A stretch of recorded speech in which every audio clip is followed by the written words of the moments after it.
Welcome to the Salmon Runs YouTube. Enjoy the video. You start by duplicating the layer so changes stay non-destructive. This protects the original.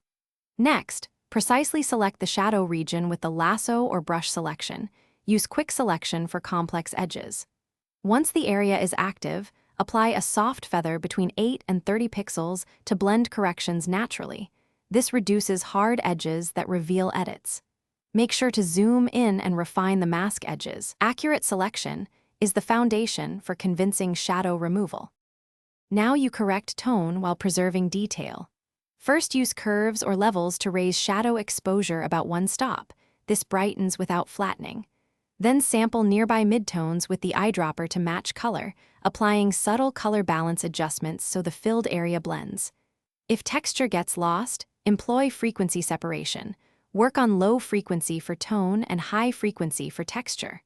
Once done, switch between 100% and 50% view to check that brightness and grain. Finish by blending corrections into the scene. Use clone stamp and healing tools sampled from multiple nearby areas at 40 to 80% opacity to rebuild any missing detail. This avoids repetitive patterns. Once cloned, refine the mask edges with a low opacity soft brush or gradient on the layer mask to smooth transitions. Make sure overall contrast matches by dodging or burning subtly. If things still look off, a gentle vignette can help. Troubleshooting tip: if texture or color mismatches persist, undo to the duplicate layer and repeat sampling from different source points.